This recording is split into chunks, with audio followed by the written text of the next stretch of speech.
할렐루야. 한 주간 평안하셨습니까? 오늘 이제 작은 자에 대한 초점을 좀 가지고 말씀을 드리려고 합니다. 작은 자. 자, 그럼 먼저 작은 자가 누구냐? 작은 자에 대해서 우리가 어떻게 대해야 되느냐?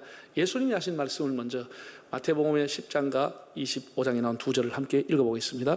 또 누구든지 제자의 이름으로 이 작은 자 중 하나에게 냉수 한 그릇이라도 주는 자는 내가 진실로 너에게 이르노니 그 사람이 결단코 상을 잃지 아니하리라. 작은 자에게 냉수 한 그릇 주는 것도 상을 잃지 않겠다. 또 25장 읽어볼까요? 임금이 대답하여 이르되 내가 진실로 너에게 이르노니 여기 있는 내 형제 중에 지극히 작은 자에게 하나에게 한 것이 곧 내게 한 것이라. 예수님이 이렇게 말씀했어요. 작은 자를 섬기는 것은 나를 섬기는 것이다. 작은 자에게 한 것이 내게 한 것이다. 작은 자에게 준 냉수 한 그릇까지도 그 상을 잃지 않게 되리라. 내가 반드시 갚아준다. 이렇게 말씀을 해서 예수님이 우리가 섬겨야 할 대상을 명확하게 말씀했습니다. 누구? 작은 자를 섬겨라. 작은 자를 섬겨라. 명확한 메시지를 주었습니다. 그 작은 자라고 하는 것이 쉽게 우리말로 표현하면 뭐 별 볼 일 없는 사람, 미비한 사람, 부족한 사람, 약한 사람, 그런 겁니다. 그 사람을 섬기라고 하는 겁니다. 그 나를 섬기는 것과 동일하다. 예수님 그렇게 말씀을 했습니다. 이게 이제 우리 초기 기독교가 한국 사회에 들어왔을 때, 조선시대에 들어왔을 때 이 내용이 상당한 충돌이 일어난 겁니다.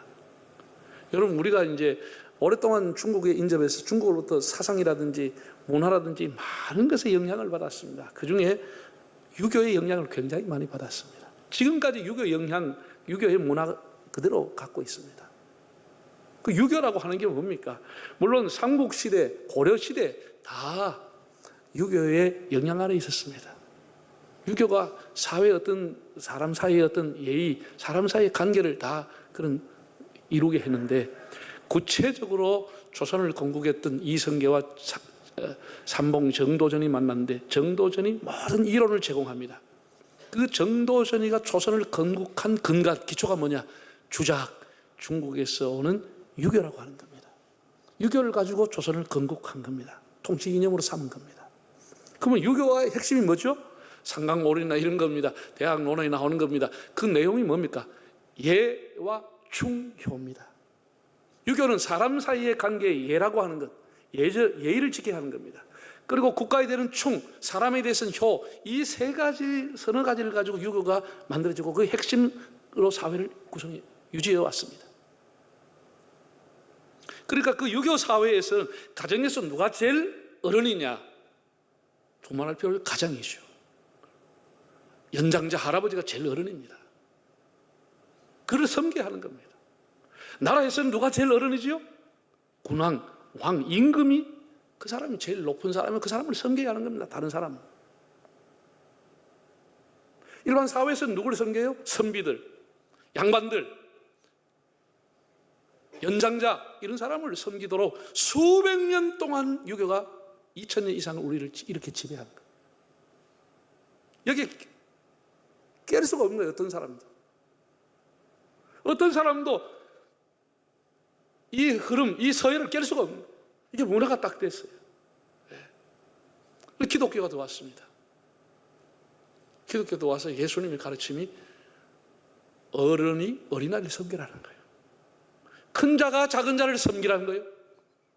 주인이 종을 섬기라는 거예요. 선생님이 제자를 섬기라는 거예요. 이게 맞습니까? 이러니까 충돌이 일어나고 갈등이 일어나기 시작하는 거죠. 이건 아니다라는 것이죠. 지금 우리 기독교가 130년 이렇게 흘러가지고 교회 역사가 50년, 100년이 돼도 아직도 교인들은 유교의 문화를 갖고 있습니다. 그래서 우리가 말로는 우리가 어린아이들을 섬기고 다음 세대를 섬기고 우리가 가난한 사람을 섬기고 약한 사람을 섬겨야지, 말은 하고 기도는 그래야 하는데 생활이 그래 됩니까? 알딸딸해가 헷갈리는 겁니다. 뭔 소리야, 젊은 것들이 어른을 섬겨야지, 이렇게 되는 거예요. 고무줄 땡겼다 놓듯이 원위치 착착 돌아가는 거예요. 아직도 우리가 이렇게 헷갈리고 있습니다. 작은 자를 섬겨라, 그것이 나를 섬겨라, 이 말씀이 분명히, 이 메시지가 분명함에도 불구하고 우리는 이게 굉장히 서툰 거예요. 어색한 거예요. 예수님도 그냥 공자처럼 이렇게 했으면 다 쉬워요. 젊은 사람이 노인을 섬겨라. 힘 없는 사람이 힘 있는 사람을 섬겨라. 약한 자가 강한 자를 섬겨라. 낮은 자가 높은 사람을 섬겨라. 이렇게 하면 별로 우리가 문화 충돌이 별로 없는데 이게 정반대로 가르치니까 교회 안에서도 충돌이 나는 거예요. 이게 뭐가 맞냐는 것이죠. 예수님은 분명하게 작은 자를 섬기라고 했습니다. 낮은 자, 미비한 자, 약한 자, 소외된 자 이를 섬기라는 것이죠. 자, 그러면 우리가 두 번째, 우리 교회와 성도들이 가지고 있는 작은 자에 대한 오해가 있습니다. 작은 자라고 하는 대상을 우리가 고정을 시켜버리는 겁니다. 작은 자라고 하는 대상을 고정을 시키는 거예요. 작은 자 스스로나 타인도 작은 자 섬김받을 대상이라고 자기는 생각하는 거예요. 자기는 작은 자라고 생각하는 거예요. 섬김을 받아야 된다는 생각을 하는 거예요. 자기가 남을 섬긴다는 건 생각을 안 합니다. 예. 여러분, 작은 자라고 하는 것은 지금은 작은 자가 될 수 있지만 상황에 따라서 그 사람이 큰 자가 될 수도 있는 거예요. 지금은 남에게 도움을 받아야 되지만 때가 되면 그 사람이 남을 도울 수도 있는 사람이 되는 거예요. 그런데 우리는 작은 자를 늘 고정한 시선으로 보는 거예요. 자, 예를 한번 들어보겠습니다. 누가복음 10장에 보면 강도 만난 자의 얘기를 예수님이 했습니다. 예루살렘에서 여리고로 가는 길에 유대인이 강도를 만나가 피탈이 돼가지고 그냥 숲에 던져지고 돈 다 뺏겼습니다. 거기에 제사장과 레위인이 지나가면서도 자기가 그 피탈을 흘리고 죽어가는 사람을 섬겨야 될 대상으로 생각하지 않고 그냥 지나간 겁니다. 섬겨야 할 대상으로 몰랐습니다. 그런데 뜻밖의 유대인이 그렇게 멸시하는 사마리아 사람이 지나가다 비명소리를 듣고 이 사람을 자기 나귀에 싣고 주막에 가서 이 사람을 응급처치해주고 주인에게 비용을 지불하면서 필요하면 얼마든지 돈을 주겠어 이 사람을 살려주시오라고 했다라는 얘기를 했습니다. 그리고 예수님이 물어봤죠. 강도 만난 자 이웃이 누구냐? 그런데 주변의 유대인들이 차마 사마리아인이라는 말을 뭐하고 뭐라 그랬죠? 자비를 베푼 자입니다. 긍휼을 베푼 자입니다. 이렇게 대답을 했습니다. 그랬더니 예수님이 너희도 가서 그럼 그렇게 해라. 이게 비유입니다. 자, 그럼 이 내용을 한번 다시 생각해 봅시다. 그날 그 숲에서 피탈이 돼서 큰 사경을 헤매고 있던 그 사람은 가장 작은 자입니다. 가장 약자입니다. 그러나 이 사람이 낫고 난 이후에도 계속 약자라고 생각하고 도움을 받고 섬겨야 된다고 생각하면 이 사람이 인생을 굉장히 잘못 살아가는 겁니다. 이 사람이 언젠가는 건강이 회복하고 자신의 삶이 회복되면 이 사람은 다른 작은 자를 섬겨야 하는 것입니다. 그 끝까지 계속 섬김을 받겠다고 하면 그 인생을 굉장히 잘못 살아가는 겁니다. 작은 자라고 하는 것을 이렇게 계속해서 평생도록 작은 자로 살아서는 안 되는 겁니다. 고정해서는 안 된다는 겁니다.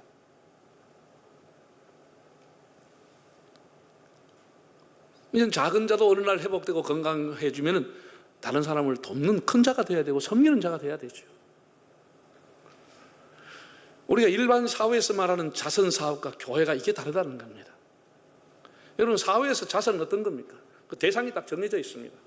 뭐죠? 과원, 양로원, 노숙자 시설, 달동네, 쪽방촌. 아예 여기는 무조건 작은 자, 소외된 자, 약한 자, 이건 섬겨된다는 생각들 고정으로 갖고 있습니다. 그게 굉장히 잘못된 오해지요. 교회는 그렇게 말하지 않습니다.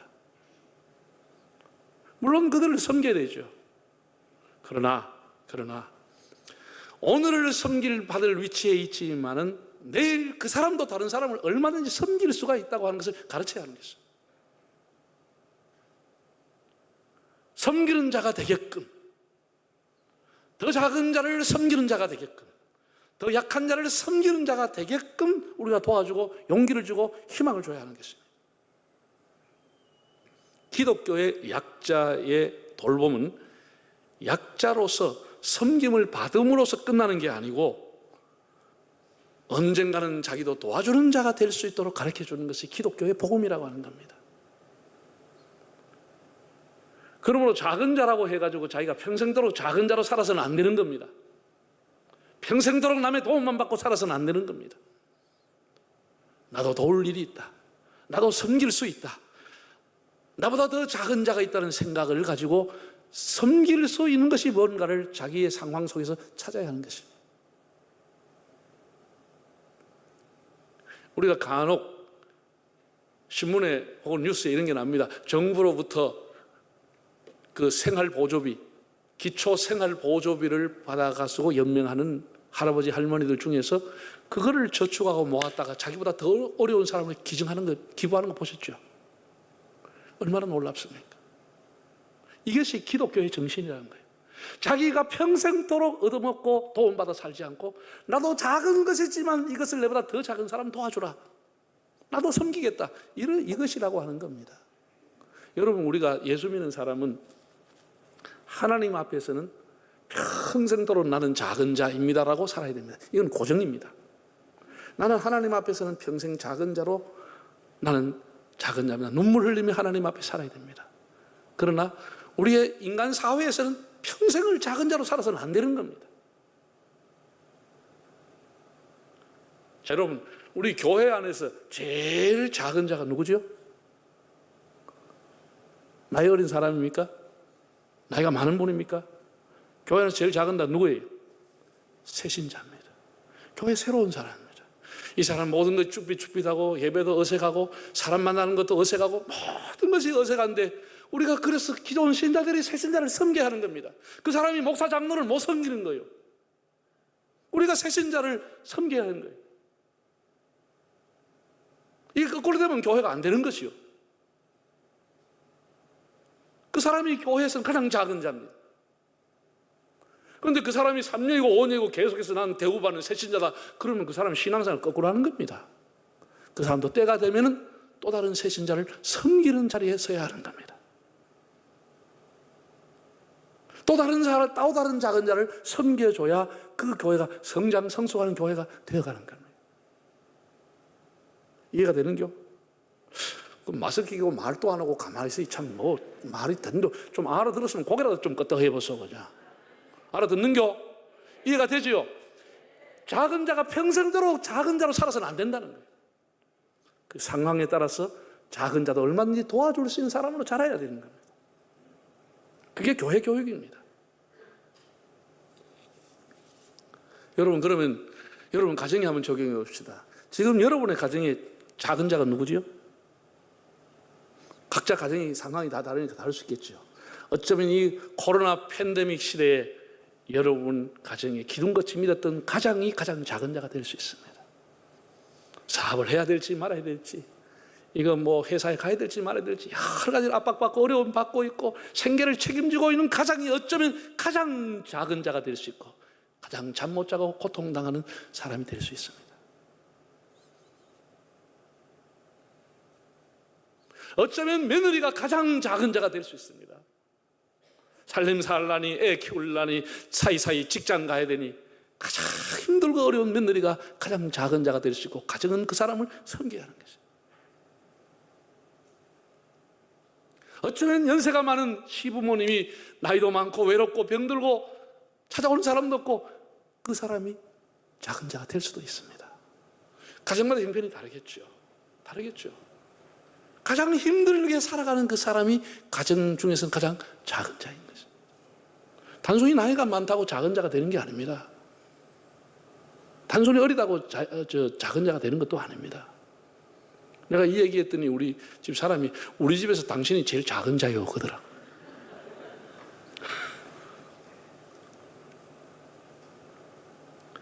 상황이 다 다른 거예요. 예? 그 작은 자는 언젠가는 자기도 남을 섬기는 자가 돼야 되는 것입니다. 계속해서 대우받으려고 하면 안 되겠죠. 예. 그것도 남에게 계속 대접을 받으려고 하는 것도 계속 잘못되면 습관이 되는 겁니다. 우리가 가장 힘든 사람, 그 사람을 작은 자로 생각하고 섬기고 도와주고 일어나게 해주는 겁니다. 여러분, 완벽한 사람 없습니다. 우리가 도움을 주기도 하고 도움을 받기도 하는 것이 인생입니다. 도움을 받는 게 부끄러운 게 아니죠. 때를 따라 도움 받을 수 있죠. 그러나 또 때가 되면 그 사람을 도와줄 수도 있는 것입니다. 아, 저 사람 뭐 걱정거리가 뭐 있노? 저 사람이 부족한 게 뭐 있노? 그래도 그 사람이 어느 한 순간 가장 작은 자가 될 수도 있습니다. 아이, 저 사람이 뭘 도와줄 수 있겠냐? 아무것도 없는데. 근데 그 사람이 어느 날 도와줄 수 있는 사람으로 나타날 수도 있는 것이, 이게 인생이라고 하는 겁니다. 그래서 교회라고 하는 것은 참 서로를 보완제라 할까? 서로를 사랑하는 공동체, 보완하는 공동체. 예? 따라합시다. 내가 작은 자가 될 수도 있고 작은 자를 도울 수도 있다. 이 양면을 우리가 다 갖고 있습니다. 양면을 다 갖고 있습니다. 평생도록 도움만 받아서는 좀 곤란하겠지만, 예? 우리가 때로는 남을 도와줄 수도 있는 자리에 일어설 수 있는 겁니다. 예. 작은 자라고 하는 대상을 고정시키지 말자고. 그 사람이 도와줄 수도 있는 겁니다. 얼마든지 자기의 환경이 있어. 하나님 앞에서는 우리가 작은 자로 살아가야 하는 것이죠. 마지막 세 번째입니다. 오병이어의 기적이라고 하는 것은 한 작은 아이의 헌신으로부터 시작이 됐습니다. 가난이 원인이었는지, 뭐 아니면 잠깐 모였다가 헤어지려고 했는지, 아니면 도시락을 가지고 와서 안내해놨는지 모르지만 그날 베세다 들녘에 장정만 5,000명, 그러니까 1만 명 이상 되는 사람이 모였지만 한 끼 도시락을 가지고 온 사람이 이 아이밖에 없었다고 하는 겁니다. 자, 6장 9절을 한번 읽어보겠습니다. 여기 한 아이가 있어 보리떡 5개와 물고기 2마리를 가지고 있나이다. 그러나 그것이 임하는 사람에게 얼마나 되게 사옵나이까. 안드레가 한 얘기입니다. 한 아이가 있었어. 보리떡 5개와 물고기 2마리가 있다고 그랬습니다. 우리가 그 보리떡이라고 하면 뭐 지금 뭐 파리바게뜨 생각하면 안 됩니다. 이만한 마시는 아주 큰 이런 빵이 아니고요. 글쎄 그 당시에 가난한 사람이 먹었던 보리떡 그 크기가 어린아이한테 도시락을 싸줬으니까 초밥만 했을까? 어린아이 주먹만큼 안 되는 이런 동글동글한 초밥 같은 거 5개를 싸줬겠죠.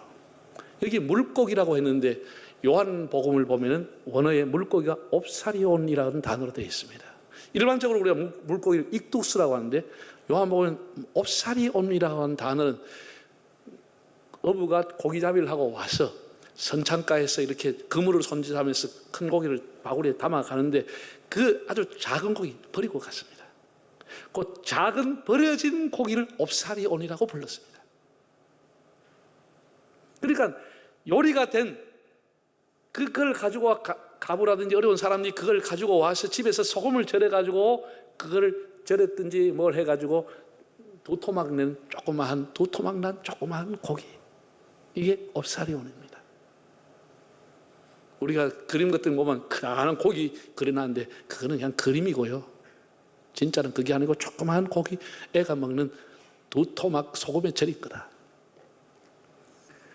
그런데 문제는 그날 그 많은 사람이 있었는데도 이것조차 가져온 사람이 없었다는 거예요. 그럼 어떻게 돼요? 이 어린아이가 가장 큰 자가 되는 겁니다.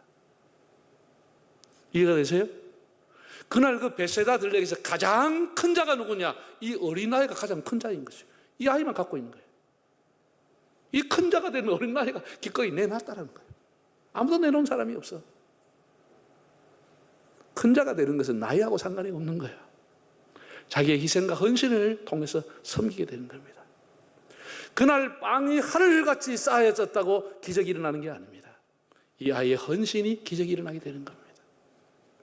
이 도시락을 싸줬던 엄마의 손, 이것을 기꺼이 내놓았던 어린아이의 손, 이것을 받아 축사하신 예수님의 손, 이것이 어우러져서 그날 놀라운 일이 일어나게 된 것입니다. 그 메마른 광야가 풍성한 식탁으로 바뀌어졌습니다.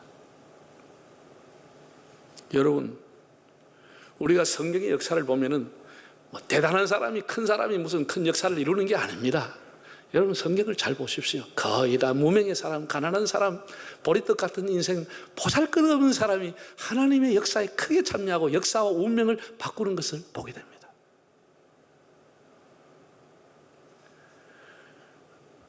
아람 나라에 나아만이라고 하는 군대 장관이 있었습니다. 이 사람은 왕 다음으로 최고의 힘과 권력을 가지고 있는 그 아람 나라의 가장 큰 자였습니다. 가장 강한 사람, 가장 높은 사람, 가장 힘 있는 사람이 나만이었고 왕도 그의 눈치를 봤습니다. 그런데 어느 날 문둥병이 걸렸습니다. 그 많은 재물, 그 많은 권력, 그 많은 인맥, 그 많은 힘, 아무 소용이 없었습니다. 아무 소용이 없어지는 겁니다. 그리고 그는 아람 나라에서 가장 작은 자가 되고 말았습니다. 그 큰 자가 가장 작은 자가 되고 말았습니다. 한순간에. 누가 이 가정에 서강을 비추시오? 누가 이 가정을 구하지요? 여러 해들의 이스라엘과 전쟁하는 중에 이스라엘 잡아왔던 포로 한 여자아이, 성경은 그를 뭐라고 했느냐? 이름도 없습니다. 한 계집 아이가, 한 계집 아이가 우리 주인님이 우리 고향에는 선지자 앞에만 갈 수 있다고 하면 나을 텐데, 우리 고향에 선지자가 유명한 분이 계시는데 거기만 가면 좋을 텐데, 이렇게 얘기한 것이, 한 무명의 계집아이가 그 나락에 떨어졌던 나아만을 구해내고 그 나라를 구하는 것입니다. 이게 성경이라고 하는 겁니다. 큰 자가 나라를 구한다기보다도 작은 자가 가정과 나라를 구하는 겁니다. 여러분, 사사시대에 미디안이라고 하는 나라가 이스라엘을 40년 동안 주권을 압박하고 수탈해가고 뺏어가고, 농사 지으는 해마다 미디안에 와서 다 뺏어갔습니다. 40년을. 사람들이 너무 힘들어서 하나님 앞에 탄원하고 눈물을 흘려 기도했습니다. 하나님께서 그때 므낫세 지파인 기드온에게 임하셔가지고 기드온에게 네가 가서 너 민족을 구하라고 사명을 주었습니다. 그때 기드온이 깜짝 놀라 뒤로 자빠졌습니다. 장가졌습니다. 하나님, 저를 못합니다. 자, 한번 읽어볼까요? 사사기 6장 14, 15절. 여호와께서 그를 향하여 이르시되 너는 가서 이 너의 힘으로 이스라엘 민족의 손에서 구원하라. 내가 너를 보낸 것이 아니냐 하시니라. 그러나 기드온이 그에게 대답하되 오 주여, 내가 무엇으로 이스라엘을 구원하리이까? 보소서, 나의 집은 므낫세 중에 극히 약하고 나는 내 아버지 집에서 가장 작은 자니이다. 하나님, 나는 가장 작은 자입니다. 내가 어떻게 이 사람들을 구할 수 있겠습니까? 우리 가정도 못 구하는데. 하나님, 나 안 됩니다. 이렇게 했다는 거예요. 그러나 나중에 그가 하나님 앞에 순종하게 될 때 하나님은 이 기도를 통해서 40년 앞제 생활을 끝나게 하고 이스라엘을 구원해 주었습니다. 가장 약한 자를 통해서 하나님 구원하는 겁니다. 내가 가지고 있는 재능이 작다고요? 내가 가지고 있는 물질이 작다고요? 내가 가지고 있는 은사가 보잘것없다고요? 그래서 아무것도 안 하십니까? 하나님은 그 작은 자를 통해서 일하시는 하나님이십니다. 오늘 제가 세 가지 말씀을 드렸습니다. 작은 자라고 하는 것은 헬라어로 미크로스, 수나 양으로 볼 때 지극히 작은 것, 지극히 적은 것, 이것을 미크로스라 이렇게 말합니다. 지금 우리로 쉽게 말하면 미약한 사람, 별로 볼 일이 없는 사람, 시시한 사람, 힘없는 사람, 뭐 이런 얘기가 되겠죠. 그러나 하나님은 그런 사람을 통해서 큰 역사를 이루셨습니다. 세상은 작은 자가 큰 자를 섬기게 되어 있습니다. 세상은 낮은 자가 높은 자를 섬기게 되어 있습니다. 세상은 약한 사람이 강한 사람을 섬기게 되어 있습니다. 예수님은 그렇게 말씀하지 않았습니다. 작은 자를 섬기라. 그것이 나를 위한 것이다 라고 말씀을 했습니다. 뿐 아니라 우리는 작은 자를 어떤 대상으로 고정을 해서는 안 됩니다. 물론 하나님 앞에 우리 개개인으로는 작은 자로 살아야 합니다. 평생. 그러나 작은 자도 언제든지 도와줄 수 있는 사람이 될 수 있다고 하는 기대와 희망을 가지고 살아야 하는 겁니다. 상황이 바뀌면 작은 자가 큰 자가 될 수 있는 겁니다. 우리가 섬김의 대상, 섬길 거리를 찾아 나서는 것이 성경적입니다. 그리고 이 베세다 들녘의 기적은 한 어린 나이에 헌신, 드림으로부터 시작이 됐습니다. 한번 따라합시다. 하나님, 저는 작은 자입니다. 하나님, 비록 작은 것이지만 순종하겠습니다. 헌신하겠습니다. 내가 가지고 있는 것 작은 겁니다. 보잘것없는 겁니다. 그러나 그것을 헌신할 때 하나님 기쁘게 받으십니다. 우리 교회가 이 지역에서 좋은 교회가 되려고 하면은 작은 자를 섬기는 교회가 돼야 됩니다. 여러분들이 하나님 앞에 귀하게 쓰임 받으시려고 하면은 항상 작은 자를 섬기는 일, 그 사람을 도와주는 일, 그런 일을 여러분 하시면 하나님께서 여러분의 삶을 기뻐하실 겁니다.